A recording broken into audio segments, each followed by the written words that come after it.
Dear students, welcome back to Shivamurthy Academy classes. ಇವತ್ತಿನ ವಿಡಿಯೋದಲ್ಲಿ ನಾನು ಸೆಕೆಂಡ್ PUC ಇಂಗ್ಲೀಷ್ ಗ್ರಾಮರ್ನಲ್ಲಿ most important topic reported speech. Most of the students ಏನು ಮಾಡ್ತಾರೆ, ಇದರಲ್ಲಿ ಮಾರ್ಕ್ಸ್ನ ಕಳ್ಕೊತಾರೆ. ಸೊ ಇದರಲ್ಲಿ ನೀವು ಈಸಿಯಾಗಿ 5/5ನ ಸ್ಕೋರ್ ಮಾಡ್ಬೋದು. ಯಾವ ರೀತಿಯಾಗಿ ಅಂತ ಹೇಳ್ಬಿಟ್ಟು ಈ ವಿಡಿಯೋದಲ್ಲಿ ತಿಳಿಸ್ಕೊಡ್ತೀನಿ. ವಿಡಿಯೋನ ಸಂಪೂರ್ಣವಾಗಿ ನೋಡಬೇಕು. ತುಂಬ ಸ್ಟೂಡೆಂಟ್ಸು ಇದನ್ನು ಕಷ್ಟ ಅಂತ ಅಂದ್ಕೊಂಡಿದ್ದಾರೆ. ನಾನು ಹೇಳೋ ಒಂದು ಟಿಪ್ಸ್ಗಳನ್ನ ನೀವು ಫಾಲೋ ಮಾಡಿದರೆ ಸಾಕು, ಈಸಿಯಾಗಿ ಅವ್ರು ಯಾವುದೇ ಕ್ವಶನ್ ಕೊಟ್ಟರು ನೀವು ರಿಪೋರ್ಟ್ ದ ಫಾಲೋಯಿಂಗ್ ಕಾನ್ವರ್ಸೇಷನಲ್ಲಿ 5ಕ್ಕೆ 5 ಮಾರ್ಕ್ಸ್ನ ಸ್ಕೋರ್ ಮಾಡ್ಬೋದು. ಈಗಾಗಲೇ ನಾನು ಲೆಟರ್ ರೈಟಿಂಗ್ನ ವಿಡಿಯೋನ ಅಪ್ಲೋಡ್ ಮಾಡಿದ್ದೀನಿ. ಯಾರು ನೋಡಿಲ್ಲ, ಈ ವಿಡಿಯೋ ಕೆಳಗೆ ಅಂದರೆ ಡಿಸ್ಕ್ರಿಪ್ಷನಲ್ಲಿ ಬರುತ್ತೆ, ಒಮ್ಮೆ ಚೆಕ್ ಮಾಡಿ. ಮತ್ತು ಬ್ಲೂ ಪ್ರಿಂಟ್ ಅನಾಲಿಸಿಸ್ ಮತ್ತು ಕ್ವಶನ್ ಪೇಪರ್ ಅನಾಲಿಸಿಸ್ ಕೂಡ ಮಾಡಿದ್ದೀನಿ. ಆ ವಿಡಿಯೋ ಲಿಂಕು ಡಿಸ್ಕ್ರಿಪ್ಷನಲ್ಲಿ ಕೊಟ್ಟಿರ್ತೀನಿ, ಚೆಕ್ ಮಾಡಿ. ಡಿಸ್ಕ್ರಿಪ್ಷನಲ್ಲಿ ಕೊಟ್ಟಿರೋಂಥ ವಿಡಿಯೋ ಲಿಂಕು ನಿಮ್ಮ ಎಕ್ಸಾಮ್ ಮತ್ತು ಪ್ರಿಪ್ರೇಟರಿ ಎಕ್ಸಾಮ್ಗೆ ಅನುಕೂಲ ಆಗುತ್ತೆ. ಎಲ್ಲ ವಿಡಿಯೋನ ಒಮ್ಮೆ ಚೆಕ್ ಮಾಡಿ ನೋಡಿ. ಈ ಒಂದು ವಿಡಿಯೋನ ಶುರು ಮಾಡೋದಕ್ಕಿಂತ ಮುಂಚೆ ನೀವೇನಾದರೂ ಫಸ್ಟ್ ಟೈಮ್ ನಮ್ಮ ಯೂಟ್ಯೂಬ್ ಚಾನಲ್ ನೋಡ್ತಾ ಇದ್ದರೆ ಈ ಕೂಡಲೇ ಚಾನಲ್ಗೆ ಸಬ್ಸ್ಕ್ರೈಬ್ ಆಗಿ ಪಕ್ಕದಲ್ಲಿರೋ ಬೆಲ್ ಐಕನ್ನ ಕ್ಲಿಕ್ ಮಾಡಿ ಆಲ್ ನೋಟಿಫಿಕೇಷನ್ನ ಆನ್ ಮಾಡ್ಕೊಳ್ಳೋದ್ರಿಂದ ನಾನು ಅಪ್ಲೋಡ್ ಮಾಡೋ ಎಲ್ಲ ವೀಡಿಯೋಸು ನಿಮಗೆ ನೋಟಿಫಿಕೇಷನ್ ಮುಖಾಂತರ ಸಿಗುತ್ತೆ. ಇದು ನನ್ನ ನ್ಯೂ ಚಾನಲ್ ಆಗಿರೋದ್ರಿಂದ ಎಲ್ಲರೂ ಕೂಡ ಸಬ್ಸ್ಕ್ರೈಬ್ ಮಾಡೋ ಮುಖಾಂತರ ಸಪೋರ್ಟ್ ಮಾಡಿ, ನಮಗೆ ಇನ್ನೂ ಹೆಚ್ಚು ಮೋಟಿವೇಟ್ ಆಗುತ್ತೆ ಈ ರೀತಿಯಾಗಿ ವೀಡಿಯೋಸ್ನ ಅಪ್ಲೋಡ್ ಮಾಡೋದಕ್ಕೆ. ಓಕೆನಾ? ಸೊ ಇವಾಗ ಈ ಒಂದು ಕ್ವಶನ್ನು ನಿಮ್ಮ ಕ್ವಶನ್ ಪೇಪರ್ನಲ್ಲಿ ಕ್ವಶನ್ ನಂಬರ್ 34 ಬರುತ್ತೆ. ಏನಂತ ಅಂದರೆ ರಿಪೋರ್ಟ್ ದ ಫಾಲೋಯಿಂಗ್ ಕಾನ್ವರ್ಸೇಷನ್ ಅಂತ. ಸೊ ಇವತ್ತು ನಾನು ತೊಗೊಂಡಿರೋಂಥ ಕ್ವಶನು ನಿಮ್ಮ ಮಾಡೆಲ್ ಕ್ವಶನ್ ಪೇಪರಿಂದ ತೊಗೊಂಡಿದ್ದೀನಿ. ಏನೇನೆಲ್ಲ ಚೇಂಜಸ್ ಮಾಡಬೇಕು ಪ್ರತಿಯೊಂದು ಇವಾಗ ನಾವು ನೋಡ್ತಾ ಹೋಗೋಣ. ಕೊಟ್ಟಿರೋಂಥ ಕ್ವಶನ್ನು ನಿಮಗೆ ಡೈರೆಕ್ಟ್ ಸ್ಪೀಚ್ ಇರುತ್ತೆ, ಅದನ್ನು ನೀವು ಇಂಡೈರೆಕ್ಟ್ ಸ್ಪೀಚ್ ಆಗಿ ಮಾಡಬೇಕಾಗತ್ತೆ. ಇಂಡೈರೆಕ್ಟ್ ಸ್ಪೀಚ್ ಆಗಿ ಮಾಡಬೇಕಾದ್ರೆ 3 ಮೇನ್ ಇಂಪಾರ್ಟೆಂಟ್ ಥಿಂಗ್ಸ್ನ ನೀವು ನೆನಪಲ್ಲಿ ಇಟ್ಕೋಬೇಕು. ಮತ್ತು ಆ ಒಂದು 3 ಥಿಂಗ್ಸ್ನ ನೀವು ಚೇಂಜ್ ಮಾಡಬೇಕಾಗತ್ತೆ. ಯಾವುದೆಲ್ಲ ಆ 3 ಥಿಂಗ್ಸ್ ಅಂದರೆ, ಒಂದು ವರ್ಬ್, ಪ್ರೊನೌನ್ ಮತ್ತು ಸರ್ಟನ್ ವರ್ಡ್ಸ್ ಅಂತ ಇರ್ತವೆ. ಆ 3ನ್ನು ನೀವು ಗಮನದಲ್ಲಿ ಇಟ್ಕೊಂಡು ಡೈರೆಕ್ಟ್ ಸ್ಪೀಚ್ನ ಇಂಡೈರೆಕ್ಟ್ ಸ್ಪೀಚ್ ಆಗಿ ಕನ್ವರ್ಟ್ ಮಾಡಬೇಕು. ಸೊ ಫಸ್ಟ್ ಇವಾಗ ನಾವು ವರ್ಬ್ಸಲ್ಲಿ ನೋಡ್ತಾ ಹೋಗೋಣ. ಬಂದರೆ ಈಗ ಪ್ರೆಸೆಂಟ್ ಟೆನ್ಸು ಮತ್ತು ಪಾಸ್ಟ್ ಟೆನ್ಸ್ ಅಂತ ಇರುತ್ತೆ. ಸೊ ಇಲ್ಲಿ ಆಮ್, ಈಸ್ ಅಂತ ಇದ್ದರೆ ಅದನ್ನು ನಾವು ವಾಸ್ ಆಗಿ ಕನ್ವರ್ಟ್ ಮಾಡಬೇಕು. ಸೊ ಕೊನೆಯಲ್ಲಿ ನಾನು ಇದನ್ನು ಕೊಡ್ತೀನಿ. ಆರ್ ಇದ್ದರೆ ವರ್ ಅಂತ ಚೇಂಜ್ ಮಾಡಬೇಕು. ಆವ್ ಅಥವಾ ಆ್ಯಸ್ ಇದ್ದರೆ ಆ್ಯಡ್ ಅಂತ ಚೇಂಜ್ ಮಾಡಬೇಕು. ಕ್ವಶನಲ್ಲಿ ವಿಲ್ ಅಥವಾ ಶಾಲ್ ಅಂತ ಇದ್ದರೆ ಅದನ್ನು ವುಡ್ ಮತ್ತು ಶುಡ್ ಆಗಿ ಚೇಂಜ್ ಮಾಡಬೇಕು. ಕ್ಯಾನ್ ಇದ್ದರೆ ಕುಡ್ ಆಗಿ ಚೇಂಜ್ ಮಾಡ್ತೀರಾ. ಮೇ ಇದ್ದರೆ ಮೈಟ್ ಆಗಿ ಚೇಂಜ್ ಮಾಡ್ತೀರಾ. ಡು ನಾಟ್ ಅಥವಾ ಡಸಂಟ್ ಅಂತ ಇದ್ದರೆ ಆ್ಯಡ್ ನಾಟ್ ಅಂತ ಚೇಂಜ್ ಮಾಡಬೇಕು. ಇದು ವರ್ಬಿಗಾಯಿತು. ಪ್ರನೌನಿಗೆ ಬಂದರೆ ಐ ಅಥವಾ ಯು ಇದ್ದರೆ ಈ ಆರ್ ಶಿ ಅಂತ ಚೇಂಜ್ ಮಾಡಬೇಕು. ಕ್ವಶನಲ್ಲಿ ನೋಡ್ಕೋಬೇಕು, ಅಲ್ಲಿ ಈ ಇದ್ದಾರೋ ಶಿ ಇದ್ದಾರೋ ಅಂತ ನೋಡಿಕೊಂಡು ಅದ್ರ ಪ್ರಕಾರ ನಾವಲ್ಲಿ ಚೇಂಜಸ್ ಮಾಡಬೇಕಾಗತ್ತೆ. ನೋಡ್ತಾ ಹೋಗೋಣ ಮುಂದೆ. ವಿ ಅಥವಾ ಯು ಅಂತ ಇದ್ದರೆ ದೇ ಆಗಿ ಚೇಂಜ್ ಮಾಡಬೇಕು. ಆ್ಯಸ್ ಇದ್ದರೆ ದೆಮ್ ಆಗಿ ಚೇಂಜ್ ಮಾಡಬೇಕು. ಅವರ್ ಅಥವಾ ಯುವರ್ ಅಂತ ಇದ್ದರೆ ದೇರ್ ಅಂತ ಚೇಂಜ್ ಮಾಡಬೇಕು. ಮೈ ಅಥವಾ ಯುವರ್ ಅಂತ ಇದ್ದರೆ ಈಸ್ ಅಥವಾ ಅರ್ ಅಂತ ಚೇಂಜ್ ಮಾಡಬೇಕು. ಮೀ ಇದ್ದರೆ ಇಮ್ ಅಥವಾ ಅರ್ ಅಂತ ಚೇಂಜ್ ಮಾಡಬೇಕು. ಸೊ ಇದು ಪ್ರೊನೌನಿಗಾಯಿತು. ಸರ್ಟನ್ ವರ್ಡ್ಸ್ ಅಂತ ಹೇಳಿದೆ. ಸೊ ದಿಸ್ ಇದ್ದರೆ ದಟ್, ದೀಸ್ ಇದ್ದರೆ ದೋಸ್, ನೌ ಇದ್ದರೆ ದೆನ್, ಇಯರ್ ಇದ್ದರೆ ದೇರ್, ದಸ್ ಇದ್ದರೆ ಸೋ, ಟುಡೇಗೆ that day, tomorrow the next day, yesterday the previous day, next the following, now ಇದ್ದರೆ ನ್ಯೂ. ಈ ರೀತಿಯಾಗಿ ನಾವು ಕೆಲವೊಂದು ಚೇಂಜಸ್ನ ಮಾಡಬೇಕಾಗತ್ತೆ. ಇದ್ರ ಜೊತೆಗೆ ಸೊ ನಾನೊಂದು 5 ಇಂಪಾರ್ಟೆಂಟ್ ಪಾಯಿಂಟ್ಸ್ನ ಹೇಳ್ತೀನಿ. ಅದು ಇಂಪಾರ್ಟೆಂಟ್ ಅಂತಂದರೆ ಅದು ಲೈಕ್ ಇವಾಗ ನೀವು ರಿಪೋರ್ಟೆಡ್ ಸ್ಪೀಚ್ನ ಮಾಡಬೇಕು ಅಂತಂದರೆ ಆ ಒಂದು ಫಾರ್ಮೆಟ್ನ ನೀವು ಫಾಲೋ ಮಾಡಬೇಕಾಗತ್ತೆ. 5 ಸೆಂಟೆನ್ಸ್ ಇದೆ. ಅಸರ್ಟಿವ್ ಸೆಂಟೆನ್ಸ್ ಇದೆ. Assertive sentence, yes or no questions, WH questions, imperative sentence, exclamatory sentence ಅಂತ 5 ಸೆಂಟೆನ್ಸ್ ಇದೆ. ನಿಮ್ಮ ಎಕ್ಸಾಮಲ್ಲಿ ಮೋಸ್ಟ್ ಆಫ್ ದ ಕ್ವಶನ್ಸ್ ಯಾವ ರೀತಿ ಬರುತ್ತೆ ಅಂದರೆ WH questions, yes or no ಅಥವಾ ಅಸರ್ಟಿವ್ ಅಲ್ಲಿ ಬರುತ್ತೆ. ಇಂಪ್ಯಾರೇಟಿವ್ ಮತ್ತು ಎಕ್ಸ್ಕ್ಲಮೇಟರಿ ಕೇಳೋದು ತುಂಬ ರೇರ್ ಆಗಿರುತ್ತೆ. ಓಕೆನಾ? ಇವಾಗ ನೀವು ಕ್ವಶನ್ನ ನೋಡ್ತಾ ಹೋಗಿ ಈ ಕ್ವಶನ್ನಲ್ಲಿ ನಾವು ಏನೇನೆಲ್ಲ ಚೇಂಜಸ್ ಮಾಡಬೇಕು ಅನ್ನೋದನ್ನ ನಾನು ಹೇಳ್ಕೊಡ್ತೀನಿ. ಓಕೆನಾ? ಸೊ ಇಲ್ಲಿ ಒಂದ್ಸಲ ಕ್ವಶನ್ನ ನಾವೀಗ ಓದ್ಕೊಳ್ಳೋಣ. Roof, what greater honour can a village have question mark ಇದೆ. Do you know why we are singled out for this recognition question mark. Think of pipe burn water PAP as promised us. Geneva, we believe every word of you. We shall drop our paper for Marcus. ಇದು ನಿಮಗೆ ಕೊಟ್ಟಿರೋಂಥ question. ಈಗ ನಾವು ಈ ಕ್ವಶನ್ನ ಡೈರೆಕ್ಟಿಂದ ಇಂಡೈರೆಕ್ಟಾಗಿ change ಮಾಡಬೇಕಾದ್ರೆ 3 things ನೆನಪಲ್ಲಿ ಇಟ್ಕೊಳ್ಳಿ ಅಂದರೆ verb, pronoun and certain words. ವರ್ಬಲ್ಲಿ ಏನೇನಿದೆ ನೋಡ್ಕೋಬೇಕು. ಅದ್ರ ಜೊತೆಗೆ ನಾನು 5 ಸೆಂಟೆನ್ಸ್ ಹೇಳಿದೆ. WH assertive sentence, SR no, WH question, imperative sentence ಮತ್ತು ಎಕ್ಸ್ಕ್ಲಮೇಟರಿ ಸೆಂಟೆನ್ಸ್ ಇವೆಲ್ಲ ನೋಡ್ಕೋಬೇಕು. ಆ ಫಾರ್ಮೆಟ್ ಎಲ್ಲ ನಾನು ಕೊಡ್ತೀನಿ, ವಿಡಿಯೋ ಕೊನೆಯಲ್ಲಿ ಕೊಡ್ತೀನಿ, ಓಕೆನಾ. ಫಸ್ಟ್ ಇಲ್ಲಿ ನಾವೀಗ ನೋಡ್ತಾ ಹೋಗೋಣ. ಸೊ ಇಲ್ಲಿ ನೀವು ಗಮನಿಸಿ, ಮೊದಲನೇ ಕ್ವಶನ್ ಅಂದರೆ ರೂಫ್ ಹೇಳ್ಬೇಕಾದ್ರೆ ಮೊದಲನೇ ಲೈನ್ ಏನಿದೆ ನೋಡಿ, ವಾಟ್ ಅಂತ ಇದೆ.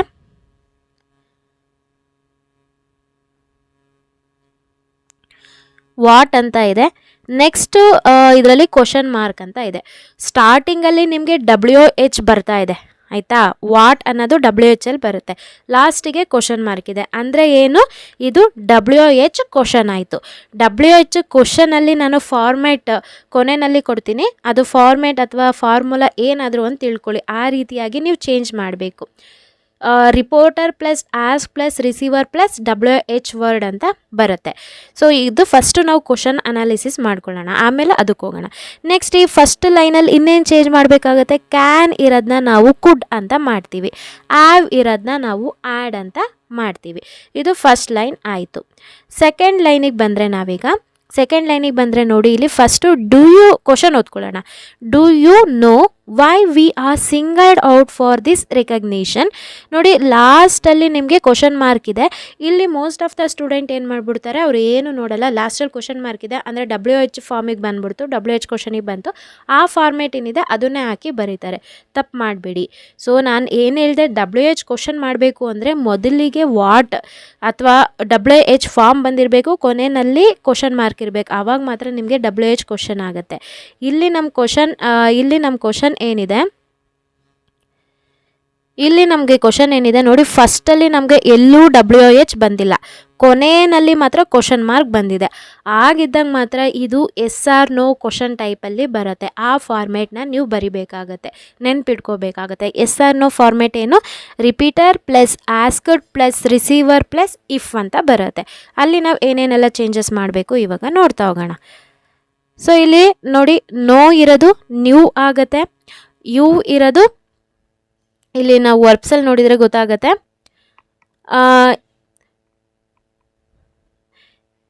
ಯು ಇರೋದು ಇ ಆಗುತ್ತೆ. ಇಲ್ಲಿ ಇ ಯಾಕೆ ಅಂದರೆ ರೂಫು ನಮಗೆ ಹುಡುಗ, ಸೊ ಆ ರೀತಿ ಬರುತ್ತೆ. ಸೊ ಈ ಶೀನ ನೋಡ್ಕೋಬೇಕು. ರಿಪೋರ್ಟರು ಮತ್ತು ರಿಸೀವರಲ್ಲಿ ಮೇಲ್ ಇದ್ದಾರೋ ಫೀಮೇಲ್ ಇದ್ದಾರೋ ಅಂತ ಚೆಕ್ ಮಾಡಬೇಕು. ಮೇಲ್ ಇದ್ದರೆ ಇಲ್ಲಿ ಇ ಬರುತ್ತೆ, ಫೀಮೇಲ್ ಇದ್ದರೆ ಶಿ ಅಂತ ಬರುತ್ತೆ, ಓಕೆನಾ. ಇಲ್ಲಿ ನೋ ಇರೋದು ಡೂ ಆಗೇ ಇರುತ್ತೆ, ನೋ ಇರೋದು ನ್ಯೂ ಆಗುತ್ತೆ, ವೈ ಇರೋದು ಏನೂ ಚೇಂಜಸ್ ಆಗಲ್ಲ, ವಿ ಇರೋದು ದೇ ಆಗುತ್ತೆ, ಆರ್ ಇರೋದು ವರ್ ಆಗುತ್ತೆ, ಸಿಂಗಲ್ಡ್ ಏನೂ ಚೇಂಜ್ ಆಗಲ್ಲ, ಔಟ್ ಏನೂ ಚೇಂಜ್ ಆಗಲ್ಲ, ಫಾರ್ ಏನೂ ಚೇಂಜ್ ಆಗಲ್ಲ, ದಿಸ್ ಇರೋದು ದಟ್ ಆಗುತ್ತೆ, ರಿಕಗ್ನಿಷನ್ ಏನೂ ಚೇಂಜ್ ಆಗಲ್ಲ. ಇಲ್ಲಿ ಕ್ವಶನ್ ಮಾರ್ಕ್ನ ರಿಮೂವ್ ಮಾಡಬೇಕಾಗತ್ತೆ. ಇದು ಸೆಕೆಂಡ್ ಲೈನ್ ಆಯಿತು. ಅದೇ ರೀತಿಯಾಗಿ ನಾವೀಗ ಥರ್ಡ್ ಲೈನ್ನ ನೋಡ್ತಾ ಹೋಗೋಣ. ಕ್ವಶನ್ ಓದ್ಕೊಳ್ಳಿ. ಥರ್ಡ್ ಲೈನಲ್ಲಿ think of pipe burn water PAP as promised us. ಮೊದಲನೇನಲ್ಲೂ ಕೂಡ ನಮಗೆ WH ಬರ್ತಾ ಇಲ್ಲ, ಕೊನೆಯಲ್ಲಿ ಯಾವುದೇ ರೀತಿಯಾದಂಥ ಕ್ವಶನ್ ಮಾರ್ಕು ಇಲ್ಲ. ಒಂದು ಸಿಂಪಲ್ ಸೆಂಟೆನ್ಸ್ ಅಥವಾ ಒಂದು ನಾರ್ಮಲ್ ಸೆಂಟೆನ್ಸ್ ಅಂತ ಬರ್ತಾ ಇದೆ. ಸೊ ಅದಕ್ಕೆ ನಾವೇನು ಮಾಡ್ತಾ ಇದ್ದೀವಿ, ನಾವು ಅಸರ್ಟಿವ್ ಸೆಂಟೆನ್ಸಿಗೆ ನಾವು ಹೋಗಬೇಕಾಗತ್ತೆ. ಅಸರ್ಟಿವ್ ಸೆಂಟೆನ್ಸಲ್ಲಿ ಯಾವ ರೀತಿ ಆಗಿರುತ್ತೆ, reporter plus said or told ಅಂತ ತಗೋಬೇಕು, ಪ್ಲಸ್ ರಿಸೀವರ್ ಪ್ಲಸ್ ದಟ್ ಅಂತ ಯೂಸ್ ಮಾಡಿಕೊಂಡು ನೆಕ್ಸ್ಟ್ ಏನೇನಿದೆ ಹಾಗೆ ಬರ್ಕೊಂಡು ಹೋಗ್ತೀವಿ. ಇಲ್ಲಿ ಯಾರು ರೂಫ್ ಹೇಳ್ತಾ ಇರೋದಲ್ಲ, so Roof mentioned the pipe. ಇಲ್ಲಿ ಏನೇನು ಚೇಂಜಸ್ ಆಗುತ್ತೆ, ಆ್ಯಸ್ ಇರೋದು ಜಸ್ಟ್ ಆ್ಯಡ್ ಆಗುತ್ತೆ, ಪ್ರಾಮಿಸ್ಡ್ ಅಸ್ ಇನ್ನೇನು ಚೇಂಜ್ ಆಗಲ್ಲ. ಈ ಲೈನಲ್ಲಿ ಆ್ಯಸ್ ಇರೋದು ಆ್ಯಡ್ ಆಗುತ್ತೆ ಅಷ್ಟೇ. ಇವಾಗ ನೆಕ್ಸ್ಟ್ ಲೈನ್ ನೋಡ್ತಾ ಹೋಗೋಣ. Geneva, we believe every word of you, we we shall drop our paper for markers ಅಂತ ಇದೆ. ಸೊ ಇಲ್ಲಿ ಏನೇನು ಚೇಂಜಸ್ ಆಗುತ್ತೆ ಅಂತ ನೋಡ್ತಾ ಹೋಗೋದಾದರೆ ವಿ ಇರೋದು ದೇ ಆಗುತ್ತೆ. ಇಲ್ಲೊಂದು ಅಗೇನ್ ನೋಡಿ ಮ್ಯಾಮ್ ಇಲ್ಲಿ ಲಾಸ್ಟಲ್ಲಿ ನಮಗೆ ಕ್ವಶನ್ ಮಾರ್ಕ್ ಇಲ್ಲ.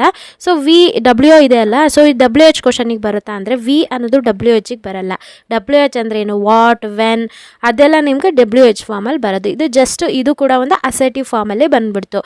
ವಿ ಇರೋದು ದೇ ಆಗುತ್ತೆ. ಬಿಲೀವ್ನ ಏನು ಚೇಂಜ್ ಮಾಡಲ್ಲ, ಎವ್ರಿ ಏನು ಚೇಂಜ್ ಮಾಡಲ್ಲ, ವರ್ಡ್ ಏನು ಚೇಂಜ್ ಮಾಡಲ್ಲ, ಆಫ್ ಏನು ಚೇಂಜ್ ಮಾಡಲ್ಲ. ಯು ಇರೋದು ಇ ಆಗುತ್ತೆ. ಯಾಕೆ ಅಂತಂದರೆ ಇಲ್ಲಿ ನಮಗೆ ಈ ಒಂದು ಕಾನ್ವರ್ಸೇಷನಲ್ಲಿ ಇಬ್ಬರು ಕೂಡ ಮೇಲ್ ಇದ್ದಾರೆ, ಹಾಗಾಗಿ ಇ ಅಂತ ತಗೋತಾ ಇದ್ದೀವಿ. ಅಗೇನ್ ವಿ ಇರೋದು ದೇ ಆಗುತ್ತೆ, ಶಾಲ್ ಇರೋದು ಶುಡ್ ಆಗುತ್ತೆ, ಡ್ರಾಪ್ ಇರೋದು ಡ್ರಾಪ್ ಆಗೇ ಇರುತ್ತೆ, ಅವರ್ ಇರೋದು ಏನಾಗುತ್ತೆ ಇಲ್ಲಿ ದೇರ್ ಆಗುತ್ತೆ. ಸೊ ಪೇಪರ್ ಫಾರ್ ಮಾರ್ಕಸ್ ಇನ್ನೇನು ಚೇಂಜಸ್ ಆಗ್ತಾ ಇಲ್ಲ, ಇಷ್ಟು ಮಾತ್ರ ಚೇಂಜಸ್ ಆಯಿತು. ಇವಾಗ ನಾವು ನೋಡ್ತಾ ಹೋಗೋಣ. ಸೊ ನಾನಿಲ್ಲಿ ಹೇಳ್ದೆ ನೋಡಿ, ಡೈರೆಕ್ಟಿಂದ ಇಂಡೈರೆಕ್ಟಿಗೆ ಚೇಂಜ್ ಮಾಡಬೇಕಾದ್ರೆ 3 ಥಿಂಗ್ಸ್ನ ನೆನಪಲ್ಲಿ ಇಟ್ಕೋಬೇಕು: verb, pronoun and certain words.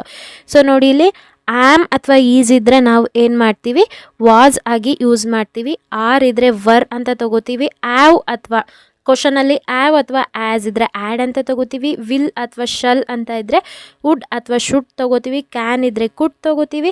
May ಇದ್ದರೆ ಮೈಟ್, ಡೋಂಟ್ ಅಥವಾ ಡಸಂಟ್ ಇದ್ದರೆ ಆ್ಯಡ್ ನಾಟ್ ಅಂತ ತಗೋತೀವಿ. ಇಷ್ಟೆಲ್ಲ ಚೇಂಜಸ್ ಮಾಡ್ಕೋತೀವಿ. ಪ್ರೊನೌನಿಗೆ ಬಂದರೆ ಈ ರೀತಿಯಾಗಿ ನಾವು ತಗೋತೀವಿ. ಓಕೆನಾ? ಪ್ರೊನೌನಲ್ಲಿ ಏನೇನು ಚೇಂಜಸ್ ಆಗುತ್ತೆ ಇದನ್ನೆಲ್ಲ ಸ್ಟಾರ್ಟಿಂಗಲ್ಲಿ ಹೇಳಿದ್ನಲ್ಲ, ಅದನ್ನೇ ನೀವು ಇದನ್ನು ಒಂದು ಕಡೆ ನೀಟಾಗಿ ನೋಟ್ ಡೌನ್ ಮಾಡ್ಕೊಳ್ಳಿ. ನಾನು ಇಲ್ಲಿ ಯಾವ ರೀತಿಯಾಗಿ ನೋಟ್ ಡೌನ್ ಮಾಡಿದ್ದೀನಿ ಈ ರೀತಿಯಾಗಿ ನೀವು ನೋಟ್ ಡೌನ್ ಮಾಡ್ಕೋಬೇಕಾಗುತ್ತೆ. ನಾನು 5 ಸೆಂಟೆನ್ಸ್ ಅಂತ ಹೇಳಿದೆ: assertive sentence, yes or no question, WH question, imperative sentence, exclamatory sentence. So imperative sentence ಮತ್ತು ಎಕ್ಸ್ಕ್ಲಮೇಟರಿ ಸೆಂಟೆನ್ಸು ನಿಮಗೆ ಕೇಳೋದಿಲ್ಲ, ತುಂಬ ರೇರು ಕೇಳೋದು. ಮೇನ್ ಇವಾಗ ನಾನು ಯಾವ ರೀತಿ ಕೊಡ್ತಿದ್ದೀನಿ ಅದು. ಸೊ ನಿಮಗೆ ಇನ್ನೂ ಏನಾದರೂ ಮ್ಯಾಮ್ ರಿಪೋರ್ಟೆಡ್ ಸ್ಪೀಚಲ್ಲಿ ನಮಗೆ ಇನ್ನೂ ಹೆಚ್ಚು ವೀಡಿಯೋಸ್ನ ಮಾಡಿ ಅಂತ ಮೋಸ್ಟ್ ಆಫ್ ದ ಸ್ಟೂಡೆಂಟ್ಸ್ ನನಗೆ ಕಮೆಂಟ್ ಮಾಡಿದರೆ, ನಾನು ಆದಷ್ಟು ಎಲ್ಲ ಮಾಡೆಲ್ ಕ್ವಶನ್ ಪೇಪರ್ದು 3 ಮಾಡೆಲ್ ಕ್ವಶನ್ ಪೇಪರ್ ಜೊತೆಗೆ ಪ್ರೀವಿಯಸ್ ಇಯರ್ ಕ್ವಶನ್ ಪೇಪರ್ದು ಎಲ್ಲ ಕೂಡ ನಾನು ಸಾಲ್ವ್ ಮಾಡಿ ಅಪ್ಲೋಡ್ ಮಾಡ್ತೀನಿ. ಸೊ ನಾನು ಫಾರ್ಮೇಟ್ ಅಂತ ಹೇಳ್ದೆ ಅಲ್ವಾ, ಇದೇ ಒಂದು ಫಾರ್ಮೇಟು ನೀವು ನೆನಪಲ್ಲಿ ಇಟ್ಕೋಬೇಕು. ಅಸರ್ಟಿವ್ ಸೆಂಟೆನ್ಸು ನಾನು ಅಲ್ಲಿ ಚೇಂಜಸ್ ಮಾಡಬೇಕಾದ್ರೆ ಹೇಳಿದೆ, ಒಂದು ನಾರ್ಮಲ್ ಸೆಂಟೆನ್ಸು ನಮಗೆ ಮುಂದ್ಗಡೆ WH ಫಾರ್ಮು, WH ಕ್ವಶನ್ನು ಇಲ್ಲ, ಕೊನೆಯಲ್ಲಿ ಕ್ವಶನ್ ಮಾರ್ಕು ಇಲ್ಲ ಅಂದವಾಗ ನಾವು ಏನು ಮಾಡ್ತೀವಿ, ನಾವು ಇದು ಅಸರ್ಟಿವ್ ಸೆಂಟೆನ್ಸ್ಗೆ ಹೋಗ್ತೀವಿ. ಇಲ್ಲಿ reporter plus said or told ಎರಡರಲ್ಲಿ ಯಾವುದಾದ್ರೂ ಯೂಸ್ ಮಾಡ್ಕೋಬೋದು. ರಿಸೀವರ್ ಪ್ಲಸ್ ದಟ್ ಇದು ಒಂದು ನಮಗೆ ಫಾರ್ಮುಲಾ ಆಗಿ ಬರುತ್ತೆ. ಸೊ ಇಲ್ಲಿ ನಾನು ಹೇಳ್ದೆ ಅಲ್ವಾ, ಕ್ವಶನ್ ನೋಡ್ಕೊಳ್ಳಿ. ರೂಫ್ ಆಸ್ಕ್ಡ್ ಆರ್ ಟೋಲ್ಡ್ ಏನಾದರೂ ಇದು ನಮಗೆ ಅಸರ್ಟಿವ್ ಸೆಂಟೆನ್ಸ್ ಬರೋದು. ಅದು ಬಂದಾಗ ನಾನು ಹೇಳ್ತೀನಿ, ಇದು ಫಾರ್ಮುಲಾ ಥರ ನೆನ್ಪಿಟ್ಕೊಳ್ಳಿ. Next yes or no question ನಮಗೆ 2ನೇ ಲೈನಲ್ಲಿ ಬಂತಲ್ಲ, ಅದು ಎಸ್ ಆರ್ ನೋ ಕ್ವಶನಿಗೆ ಬರುತ್ತೆ. ಅವಾಗ ಏನು ಮಾಡಬೇಕು, repeater plus asked plus receiver plus if ಅನ್ನೋದನ್ನ ನಾವು ಯೂಸ್ ಮಾಡ್ಕೋತೀವಿ. ಇಲ್ಲಿ ರಿಪೋರ್ಟರ್ ಯಾರು ಬರ್ತಾರೆ, ರೂಫ್ ಆಸ್ಕ್ಡ್ ಝೆನ್ವಾ. ಇಲ್ಲಿ ನೋಡಿ, ರೂಫ್ ಆಸ್ಕ್ಡ್ ಝೆನ್ವಾ, ರಿಸೀವರ್ ಯಾರು, ಝೆನ್ವಾ. ಇಫ್ ಅಂತ ತಗೊಂಡು ಅಲ್ಲಿ ಚೇಂಜಸ್ ಮಾಡ್ತೀವಿ. ಡೂ ಇರೋದು ಏನು ಚೇಂಜಸ್ ಆಗಲ್ಲ, ಅಲ್ಲಿ ನಾವು ಯು ಇರೋದು ಈ ತಗೊಂಡು ಈ ಡೂ, ನೋ ಇರೋದು ನ್ಯೂ ಆಗುತ್ತೆ. Next Y they were singles ಅಂತ ಬರುತ್ತೆ. ನೆಕ್ಸ್ಟ್ WH ಕ್ವಶನ್ ಮೊದಲನೇ ಕ್ವಶನಲ್ಲಿ ಬಂತಲ್ವಾ, ಮೊದಲನೇ ಕ್ವಶನಲ್ಲಿ ವಾಟು, ಕೊನೆಗೆ ಕ್ವಶನ್ ಮಾರ್ಕ್ ಬಂತಲ್ಲ, ಅದಕ್ಕೆ ನಾವು ಯಾವೊಂದು ಫಾರ್ಮುಲಾ ಅಥವಾ ಫಾರ್ಮೇಟ್ ಯೂಸ್ ಮಾಡ್ಕೋತೀವಿ, ಇದನ್ನು reporter plus asked plus receiver plus WH word ಅಂದರೆ ಕ್ವಶನಲ್ಲಿ ಇತ್ತಲ್ಲ ವಾಟ್ ಅಂತ, ಅದನ್ನೇ ಯೂಸ್ ಮಾಡ್ಕೋತೀವಿ. ಇಲ್ಲೇನು ಕನ್ಫ್ಯೂಸ್ ಆಗಬೇಡಿ. ನೆಕ್ಸ್ಟ್ ಇನ್ನು ಇಂಪರೇಟಿವ್ ಸೆಂಟೆನ್ಸ್ದು ಇದು ರಿಪೋರ್ಟರ್ ಪ್ಲಸ್ ಆರ್ಡರ್ ಅಥವಾ ಪ್ಲೀಸ್, ರಿಕ್ವೆಸ್ಟೆಡ್, ಅಡ್ರೆಸ್ಡ್ ಏನಾದರೂ ಅಂತ ತಗೋಬೋದು.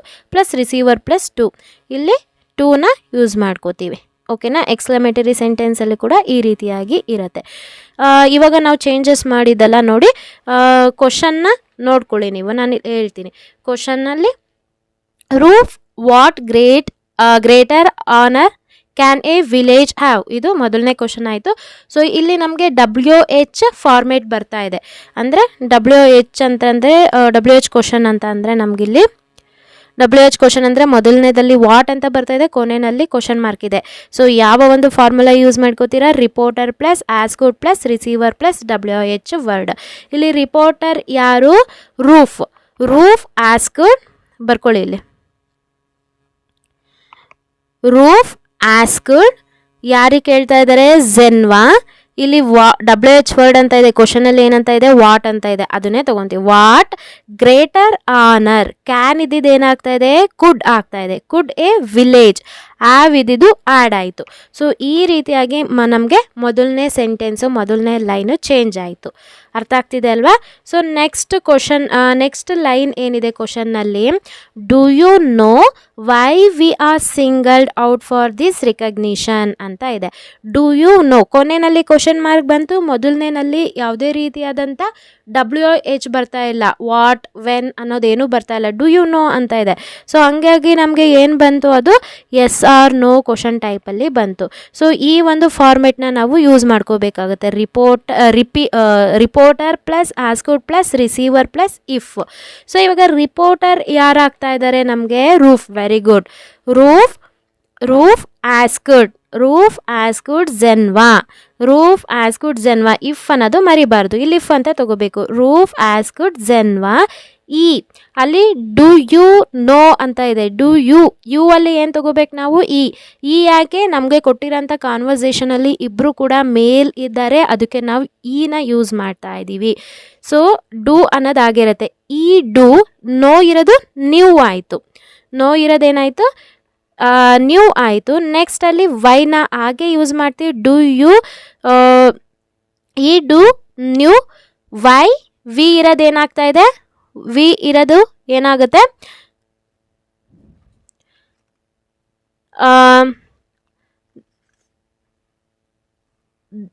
Y they were singled. ಅರ್ಥ ಆಗ್ತಾ ಇದೆ ಅಲ್ಲ? ಇಲ್ಲಿ ಬರ್ದಿದ್ದೀನಿ, ನೀವು ನೋಡ್ಕೋಬೋದು, ಕ್ವಶನಲ್ಲೂ ಕೂಡ ನೋಡ್ಕೋಬೋದು.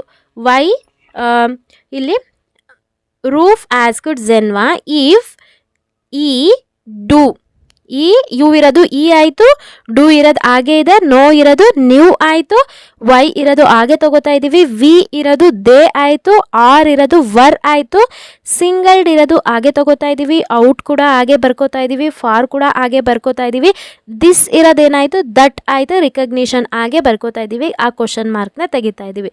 ಮೊದಲನೇ ಲೈನಲ್ಲೂ ಕೂಡ ಕ್ವಶನ್ ಮಾರ್ಕು ರಿಮೂವ್ ಮಾಡಬೇಕು. 2 ಲೈನ್ ಮುಗೀತು.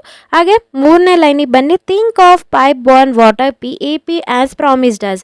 ಇಲ್ಲಿ ಮೊದಲನೇಗೆ ಯಾವುದು WH ಇಲ್ಲ, ಕೊನೆಯಲ್ಲಿ ಕ್ವಶನ್ ಮಾರ್ಕು ಇಲ್ಲ, ಅಂದರೆ ಒಂದು ಅಸರ್ಟಿವ್ ಸೆಂಟೆನ್ಸಿಗೆ ನಾವು ತಗೋತಾ ಇದ್ದೀವಿ. ಅಸರ್ಟಿವ್ ಸೆಂಟೆನ್ಸ್ ಫಾರ್ಮುಲಾ ಏನು ಅಥವಾ ಫಾರ್ಮೆಟ್ ಏನು? ರಿಪೋರ್ಟರ್ ಪ್ಲಸ್ ಸೆಡ್ ಅಥವಾ ಟೋಲ್ಡ್, ಇವೆರಡರಲ್ಲಿ ಯಾವ್ದಾದ್ರು ಯೂಸ್ ಮಾಡ್ಕೋಬೋದು. ರಿಸೀವರ್ ಪ್ಲಸ್ ದಟ್ ಅನ್ನೋದನ್ನ ನಾವು ಯೂಸ್ ಮಾಡ್ಕೋತಾ ಇದ್ದೀವಿ. ಇವಾಗ ನಾವು ನೋಡ್ತಾ ಹೋಗೋಣ. ಇವಾಗ ಕ್ವಶನ್ ನೋಡ್ಕೊಳ್ಳಿ, ನೋಡ್ತಾ ಹೋಗೋಣ. ಸೊ ಇಲ್ಲಿ ರೂಫ್, ರಿಪೋರ್ಟರ್ ಯಾರು? Roof mentioned or told or said. ಅಲ್ಲಿ ಫಾರ್ಮೆಟಲ್ಲಿ ಏನಿತ್ತು? ದಟ್ ಅನ್ನೋದು ಇತ್ತು, ಅದನ್ನು ಬರ್ಕೋಬೇಕು. Told that pipe burn water PAP. ಇಲ್ಲಿ ಕ್ವಶನಲ್ಲಿ ಆ್ಯಡ್ ಇರೋದೇನಾಯಿತು? ಆ್ಯಸ್. ಇನ್ನು ಪ್ರಾಮಿಸ್ ಡಸ್ ಅದೇ ರೀತಿಯಾಗಿ ಬರ್ಕೋತೀರಾ. ಇಷ್ಟು 3 ಲೈನು ಕೂಡ ಆಯಿತು. ನೆಕ್ಸ್ಟು 4th ಲೈನ್ನ ನೋಡ್ಕೊತಾ ಬನ್ನಿ. 4th ಲೈನ್ ಕ್ವಶನ್ ನೋಡಿ. Geneva, we believe every word of you, we shall drop our paper for markers. ಇಲ್ಲೂ ಕೂಡ ನೋಡಿ, ಮುಂದೆ WH ಬರ್ತಾ ಇಲ್ಲ, ಕೊನೆಯಲ್ಲಿ ಕ್ವಶನ್ ಮಾರ್ಕ್ ಬರ್ತಾ ಇಲ್ಲ. WH ಅಂದರೆ ಏನು? ವಾಟ್, ವೆನ್, ಅದೆಲ್ಲ WH ಬರುತ್ತೆ. ಓಕೆನಾ? ಸೊ ಇದು ಒಂದು ಅಸರ್ಟಿವ್ ಆಯಿತು. ಅಸರ್ಟಿವ್ ಸೆಂಟೆನ್ಸಲ್ಲೂ ಕೂಡ ನಾನು ಏನು ಹೇಳಿದೆ? Reporter plus asked plus receiver plus that, ಅದನ್ನು ಯೂಸ್ ಮಾಡ್ಕೋಬೇಕು. ಇಲ್ಲಿ ಯಾರು ಹೇಳ್ತಾ ಇರೋದು? ಝೆನ್ವಾ ರಿಪ್ಲೈಡ್ ಅಥವಾ told. Geneva replied or told that we ಇರೋದೇನಾಗ್ತಾ ಇದೆ? ದೇ. ಬಿಲೀವ್ ಇರೋದು ಹಾಗೆ ಬರ್ಕೋತೀರಾ, ಎವ್ರಿ ಹಾಗೆ ಬರ್ಕೋತೀರಾ, ವರ್ಡ್ ಹಾಗೆ ಬರ್ಕೋತೀರಾ, ಆಫ್ ಹಾಗೆ ಬರ್ಕೋತೀರಾ, ಏನೂ ಚೇಂಜಸ್ ಇಲ್ಲ. ಯು ಇರೋದೇನಾಯಿತು? ಆಯಿತು. ಯಾಕಂತಂದರೆ ನಮ್ಮ ಕಾನ್ವರ್ಸೇಷನಲ್ಲಿ ಇಬ್ಬರು ಕೂಡ ಮೇಲ್ ಇದ್ದಾರೆ, ಹಾಗಾಗಿ ನಾನು ತಗೋತಾ ಇದ್ದೀನಿ. ಕಾನ್ವರ್ಸೇಷನಲ್ಲಿ ಏನಾದರೂ ಫೀಮೇಲ್ ಇದ್ದರೆ ಶಿ ಅಂತ ತಗೋಬೇಕಾಗ್ತಿತ್ತು. ಇಲ್ಲಿ ನೆಕ್ಸ್ಟ್